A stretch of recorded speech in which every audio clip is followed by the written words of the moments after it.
बिस्मिल्लाहिर रहमानिर रहीम। अन्ना लहुम जन्नातिन तजरी मिन तहतिहल अनहारु कुल्लमा रुज़िक़ु मिन्हा मिन समरातिन रिज़क़न क़ालू हाज़ल लज़ी रुज़िक़ना मिन क़ब्लु व उतू बिही मुतशाबिह।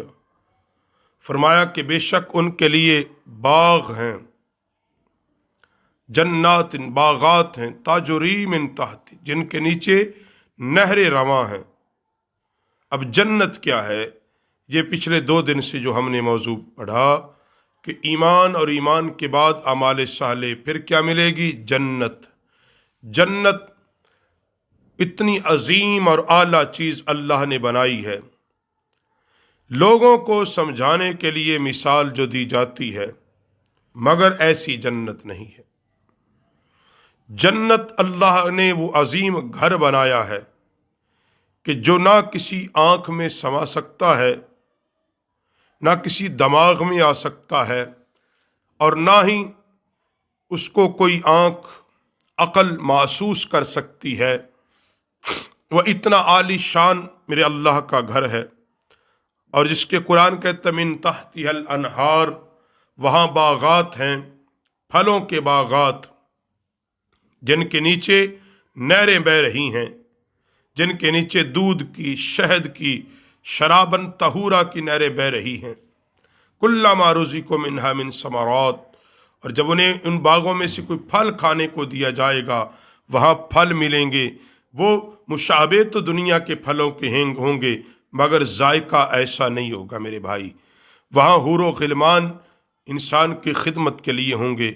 नबी रहमत सल्लल्लाहु अलैहि वसल्लम ने फरमाया कि एक नाखुन बराबर चीज़ जन्नत से दुनिया में जाहिर कर दी जाए तो सारी रूह ज़मीन को सजाया जा सकता है। जन्नत की औरत इतनी खूबसूरत होगी, अगर वे अपने पाँवों की पिंडली दुनिया में जाहिर कर दे तो दुनिया में उसके हुस्न की वजह से फितना बपा हो जाएगा। जन्नत इतनी आला है कि जो कुरान कहता है कि क़ालू हाज़ल लज़ी रुज़िक़ना मिन क़ब्लु व उतू बिही मुतशाबिहा वलहुम फ़ीहा अज़वाजुम मुतहरतुम वहुम फ़ीहा ख़ालिदून। उनके लिए बागों में बीवियां हैं और वहाँ हमेशा रहेंगे। याद रखो, जब जन्नती जन्नत में चले जाएंगे हमेशा वहाँ रहेंगे, कभी फिर निकाले नहीं जाएंगे, फिर कभी नहीं निकाले जाएंगे। रवायत में आता है जन्नत के अल्लाह ने 100 दर्जे बनाए हैं। एक दर्जा इतना वसी है कि सारी कायनात उसके अंदर समा जाए, फिर भी वो कुशादा है। जन्नत के दरवाजे इतने खुले हैं कि घोड़ा सवार 70 साल चले, उसकी मुसाफत खत्म ना हो, मगर जब लोग जन्नत में दाखिल होंगे कंधों के साथ कंधा उनका मिला होगा, दरवाजे चरचरा रहे होंगे।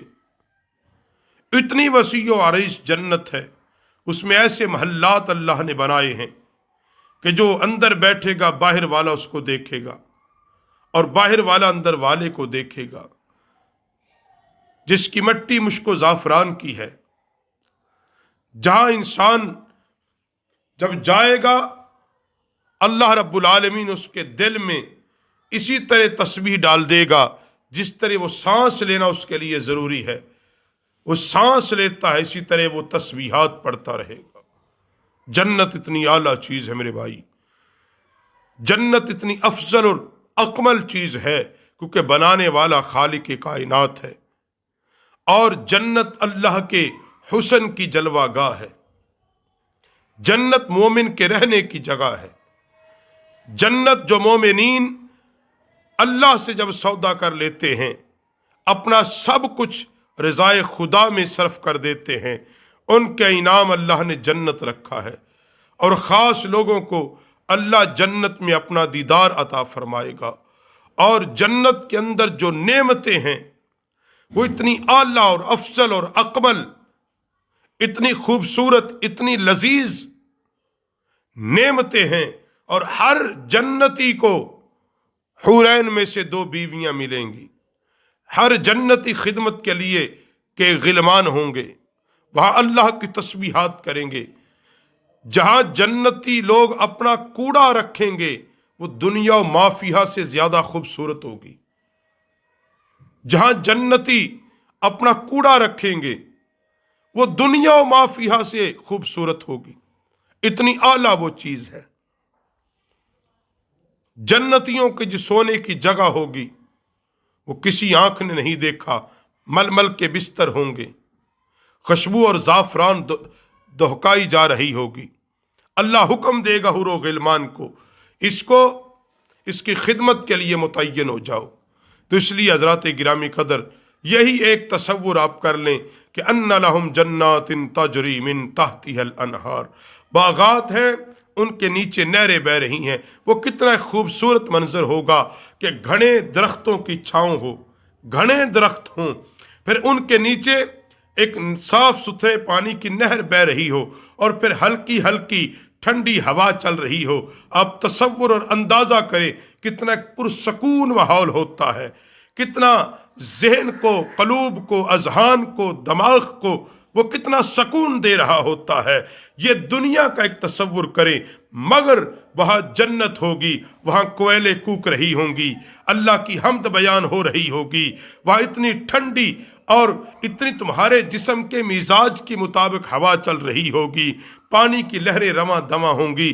تم تمنا کرو گے ہم نے یہ کھانا ہے، پکا پکایا آپ کے سامنے آ جائے گے۔ آپ نے بٹیر مانگا بٹیر آئے گا، مچھلی مانگی مچھلی آئے گی، پھل مانگا پھل آئے گا، انگور مانگا انگور آئے گا۔ اور پھر وہاں فضلہ نہیں ہوگا، وہاں پیشاب نہیں ہوگا، غلاظت نہیں ہوگی، وہاں خوشبو ہی خوشبو ہوگی۔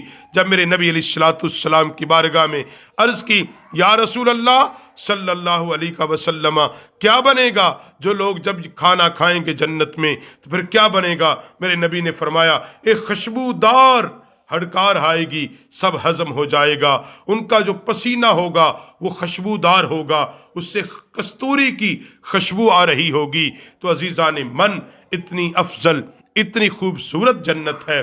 اللہ کریم ہمیں بلا حساب جنت نصیب فرما دے، مالک بے نیاز ایمان پر خاتمہ اور جنت محبوب کے قدموں میں نصیب فرما دے۔